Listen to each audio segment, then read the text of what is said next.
they work.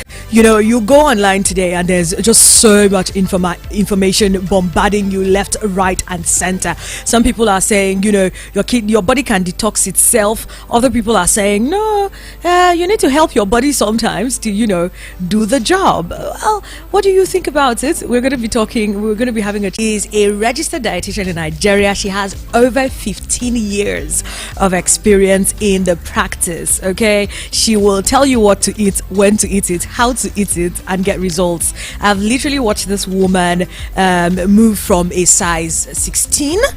Am I correct, dietitian Michelle? From a size 16 down to a size 8 or 10. I think 8, 10. I saw it with my two eyes. I almost didn't believe it. It's good to have you on the show today. Thank you. Thank you for joining us. I remember how I felt when I saw you, make the post about the teas and, basically the conversation about detox teas, right? Yeah. I'm very curious to just jump in and ask you to tell us whether they are real or they are a myth. But let's start with what they actually are. Detox teas and detox drinks. What are they? Okay, so there are so many brands out there and they call them detox teas. Now, it's usually a combination of different things, sometimes green teas and dried fruits, some herbs, and they are believed to help detoxify the blood, the system. So some people pack theirs as teas, like tea bags, and some just pack their own detox products as drinks that should be taken to detoxify the system. So, but different people, different brands have different content. Okay. Now, does the body need help detoxifying itself? Do I need to actually detox my body? Very good question, Chinwe. Thank you for asking. Now, we food experts, dietitians, we truly believe that we do not need to take these detox products for our systems to detoxify the substances that we do not need. Why? Because we have an organ in the body that is responsible for detoxification. And the best way to carry out a detox program is to do what? To help that organ to work well. To help the organ to work well. Now, I don't say that teas are not good. I drink teas too. I take teas. I teas in the morning, sometimes with lemon, sometimes with honey, sometimes with date syrup. I do take teas, but I do not consider these detox. They are not in any way based on scientific research, based on a lot of studies. They do not bring about the detoxification. The liver, the organ, is responsible and it does that pretty well. So some people usually come and say things like, okay, but we have cars and once in a while you go to service the car. And I say, yes, I totally agree with you. You go to service the car, you change the oil, you put a new one, you put a good one. Do you remove the engine? Do you take out what does the work? No. So you are just helping it to carry out its work. And the way to help it is not by drinking some form of herbs or things that you are calling the detox. The way you will help the organ to carry out that detoxification is by eating healthy diet and then occasionally to fast so that the organ will rest. And not because you're taking something, that liver will still do that detoxification because there may be some things inside the herb you're taking to detoxify that your body needs to get rid of. So the organ will become overworked. In fact, the organ will be overworked trying to get rid of it. So why overwork the liver? Why overwork the kidney? Now the funny thing is a lot of people will argue this because they would say, well, when I take detox teas, I feel lighter, and I probably, go to the toilet more times than I usually wouldn't. Is there a difference between detox teas and laxatives? Some of them have that side effects, and that is what makes people feel. Some will say, oh, I feel so light after taking that. I feel very light. Meanwhile, it's hydration, dehydration that is making them feel light. It's just dehydration. So some have that side effect. Yes, some of those detox products have the side effects. I don't have a problem with teas. I take teas, as I have said earlier, because they are rich in what we call antioxidants. These antioxidants help the body to get rid of what we call free radicals. So when you are taking those teas, there's no problem. But when it's now a combination of too many things, a combination of things that you don't even know, things that can be harmful, some things that have not even been tested and verified, that for me is risky. You want to pamper your liver, you want to pamper your organ, you want to live long, so you should be gentle. If you really want to detoxify or you want to help your liver to carry out detoxification, then it's fasting. That is what science recommends, so that the liver can rest. If it's even injured, that would be a good opportunity for it to heal. Okay, now you've touched on this. I need us to really focus on it, because I feel like it's really important. If then, because I know that while you were speaking, you compared, you mentioned people that compare the body to their cars and things like that. So if I'm going if I want to service my body, if I want to help my organs that are responsible for detoxifying my body and things like that, how do I go about it? Fasting. That's what you should do. So you fast, then you break your fast properly. You break your fast with fruits. That is how to do that. That is the best thing. So you can fast, break your fast with fruits, break your fast with vegetables, then eat a balanced dinner. That's the way to detoxify. So because you have fasted for that period of time, if there are things in the system that the liver has been trying so hard to get rid of, because you're not ingesting more, the liver would have the opportunity to carry out that detoxification. But the problem we are having is, why the liver is still trying to get rid of something, we have ingested another one, we have taken another one, we have consumed another one. So the liver is not even able to carry out that detoxification. That is the problem. Then some people some people even justify the detox program. They go on unhealthy diets, they eat all sort of things, they drink, then because there's one bottle somewhere that they have been told, once you drink this bottle, it cleanses your system of all the junks that you have eaten. Now this is what is happening. You are going to be overworking your system by doing that. You're going to be overworking your liver because you've eaten the junks. Then you are now going to drink another thing that is filled with some chemicals that the liver still needs to detoxify. So the best way, the best detoxification that science recommends is fasting. Fasting. Like dry fasting or fasting with water. Let me know what we are talking about here. Fasting with water, because when you're taking water, you are hydrated. Some people even go on fruit fast. You know what I mean by fruit fast? They say, okay, because fruit is easy for the system to digest. It's easily digested because it's mainly digestible sugar. So some can even go on fruit fast and say, okay, for 3 days, you know what, I'm not going to be eating heavy meals, I'm not going to be taking a lot of meat or dairies or this, I will just take fruits. That is also a good way to go on detoxification program, because the liver is resting. It's able to take out all the excesses, all the things that the body does not like. In 2 or 3 days, it has done that. How often? And you drink a lot of water. Okay, you said drink a lot of water. Go ahead. Yes, water also helps to hydrate the system and flush out some things that we do not need. How often would you recommend for people to go on this, 2-day, 3-day fasts that you have, mentioned? Well, honestly, that would actually depend on the person's lifestyle. We all have different lifestyles, so that would depend. For somebody who is used to, I don't recommend that, but people who are not so careful about what they eat, they should go as often as possible, because you don't have enough time to get healthy things, so you eat anything you see. Then I would say that at least once in a month, you should fast. But if you are someone conscious about your diet, about what you eat, you are intentional about your food, you are not careless, you take your balanced diet, you take your fruits, you take your vegetables, then you can do that occasionally, maybe once in 3 months. So a lot depends on your lifestyle. How frequent, how often you should fast depends on your own lifestyle, what you eat and how much you eat. Now let's talk about weight loss and detox teas. Most of these detox products, drinks, teas, and whatnot, they are being marketed as a way, as a route to weight loss, right? It's like, Yeah, hey, if you yeah. want to lose weight, you should, take detox teas. And the thing about it is, there are several people that will tell you, you'd see a lot of people saying, oh, when I went on this detox tea, when I went on the journey with this detox tea or this detox drink, I actually lost the weight.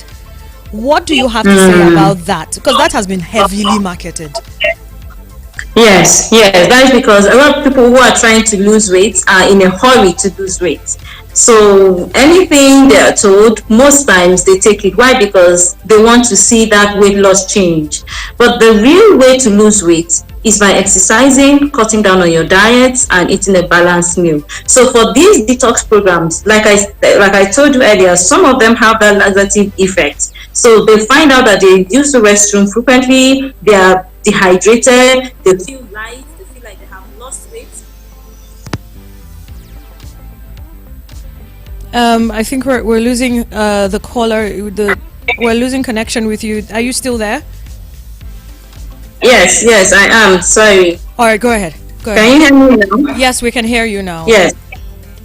Okay, so I said, so for the weight loss program now, we're in a hurry to lose weight. We want to do anything that will make us lose weight, lose 2 kg in a week, 4 kg in 2 weeks. So we take something that would make us use the restroom, we just move our bowels, we lose water, we are dehydrated, and when you climb the scale, you see that you have lost 1 or 2 kg. Meanwhile, all you've lost is just water weight, not necessarily the fat that you are supposed to lose.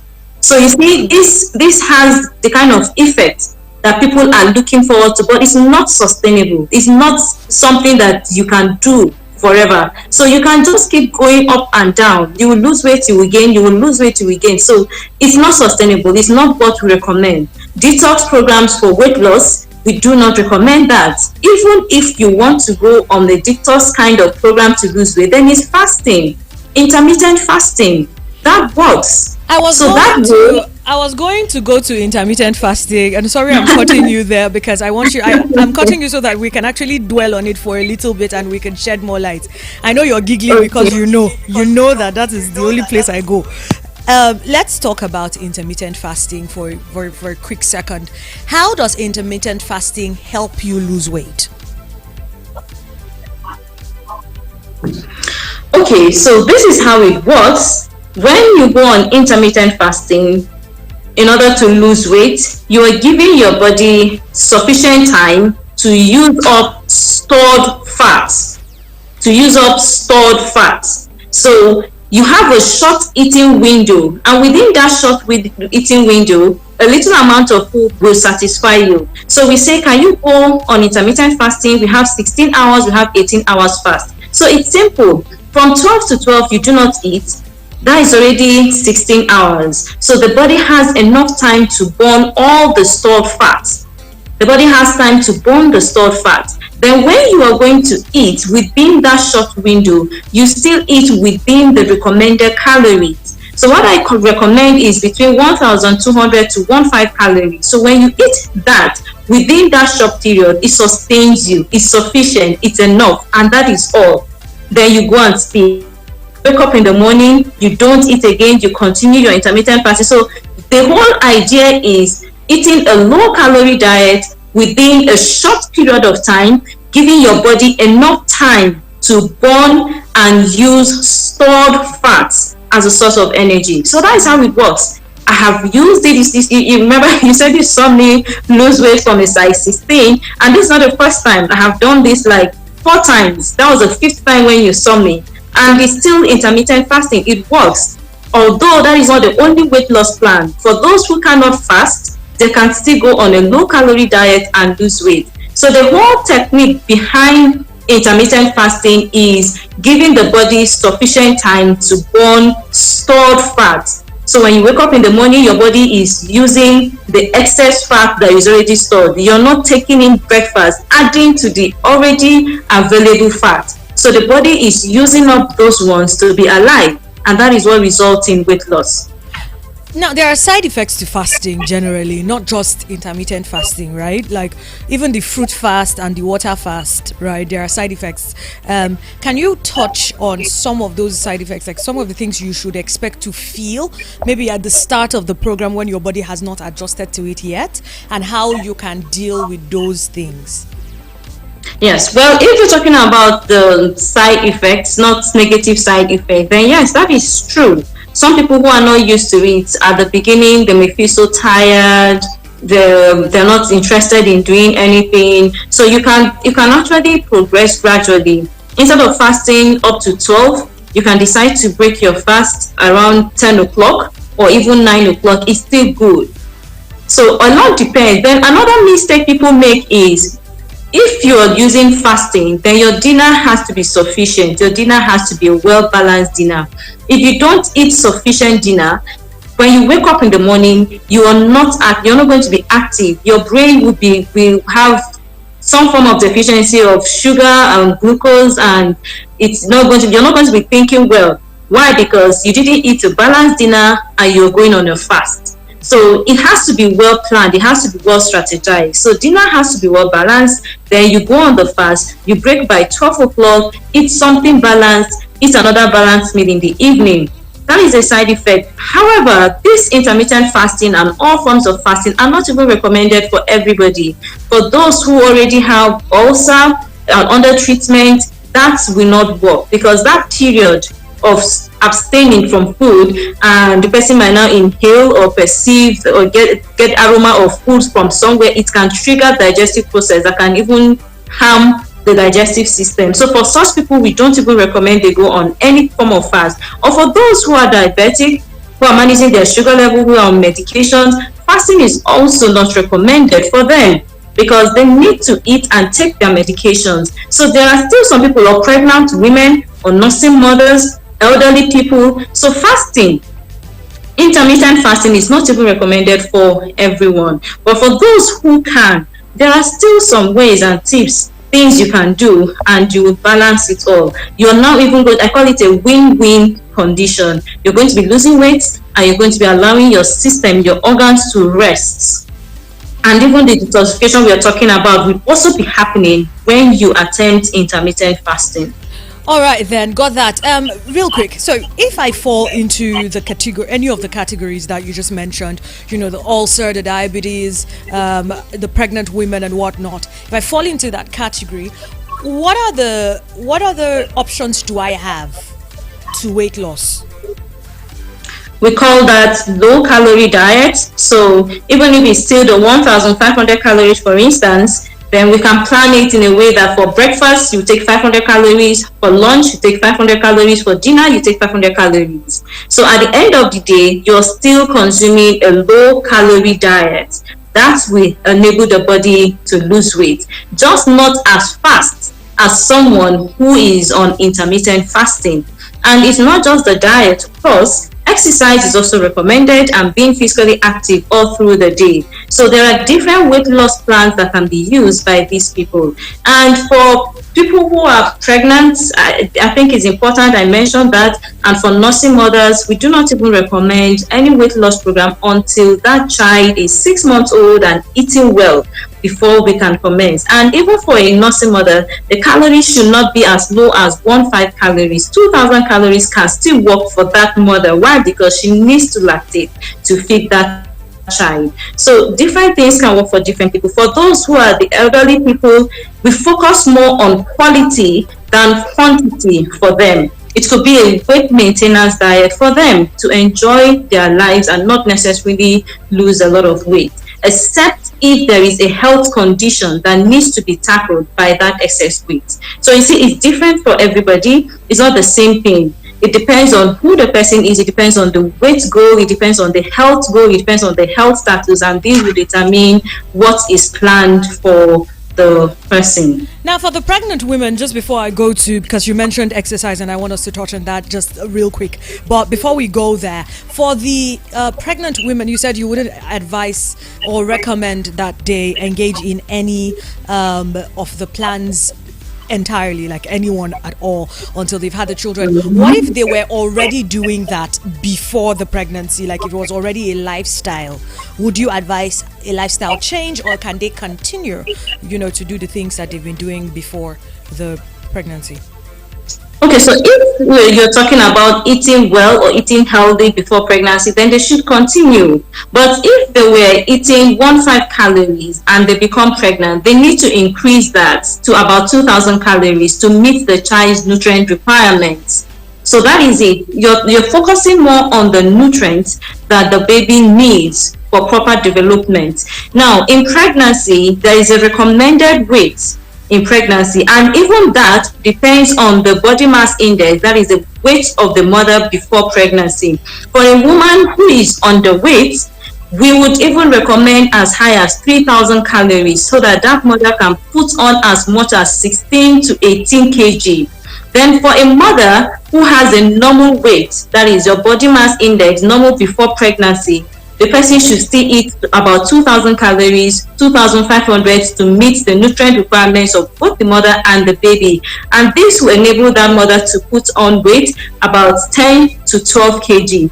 Then for a woman who is overweight, that woman does not need to add a lot of calories to their food, because she already has the energy, she already has the stored fat that is needed for the pregnancy and the lactation. The only weight the mother is supposed to put on is the weight of the baby, the placenta, and the fluid. And most times we recommend between 6 to 7 kg. So you see, it's different for everybody. It's not the same. There is no one size fits all. So what if the person is already eating healthy? Please continue.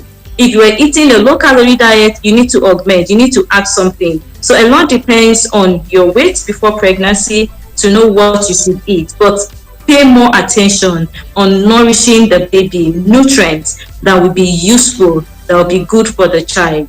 All right, so I think a couple of days ago, I was scrolling on the streets of X, formerly Twitter. Formerly X, right? Mm-hmm. And there was this video I came across of a pregnant woman who was lifting weights and doing squats, running, doing intense cardio exercises at the gym. And in the comments, there was an argument. Some people were saying, this is not healthy for her or the baby. Other people were saying, if it was a lifestyle that she had before pregnancy, it's advice that she continues with it. It's not going to be a problem at all. She can continue. That is just it. But for someone who did not have that lifestyle and you want to start at pregnancy, that can be risky, because the body will now start trying to condition the muscles, the contractions, and so many things which may not work. So if it's already a lifestyle, science, research study says that even in pregnancy you can continue and there is no problem at all. But for someone who didn't have that lifestyle, starting during pregnancy can be risky. It's better the person just focuses on eating healthy, nutritious foods, then start working out or exercising after the baby is born. Now, for someone who isn't pregnant, but just for every other average individual in the world, right? Just the average human. Our lifestyle today, the general lifestyle, just encourages is sedentary. People are hardly physically active. What would you say people should pick up that is not too rigorous? Because I feel like the moment you start hearing go to the gym, involve yourself in cardio, it looks like it's a lot. What are the simple things you can throw into your life that would make you more active and optimize your health?